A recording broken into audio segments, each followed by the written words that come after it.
Nako po Carla, ikaw na grabe, ayaw lumabas ng fitting room.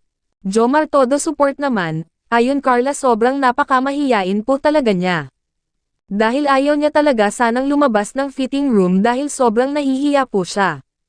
Likas talaga na mahiyain itong si Carla, di katulad ng kanyang pinsan na si Roseanne na hindi mahiyain.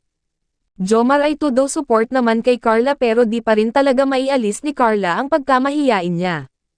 Kaya naman pinalabas muna ang iba, pati si Jomar ay pinalabas din para kasi lalong di makapa-concentrate sa pagpo-post si Carla habang pinapanood siya ni Jomar. Talagang likas na mahiyain si Carla, kahit noong una pa man siyang na-interview ni Kalingap Rab ay talagang mahiyain na ito. Pero dapat Carla pag-aralan muna kung paano maiwasan at tanggalin ang pagkamahiyain. Lalo na ngayon na sikat ka na, sana unti-untiin munang tanggalin ang pagkamahiyain mo. Wala kang dapat na ikahiya dahil maganda ka naman, wala kang dapat na ikahiya, kaya go go go lang Carla, kaya mo yan, ipakita mo iyong talent mo, huwag patatalo sa ibang kasama mo na Kalingap Angels, enjoy mo lang yan day. Kaya guys, support po sana natin palagi ang mga YouTube channel nila Kuya Val Santos Matubang Kalingap Rab, para marami pa silang malingap na ating mga kababayan.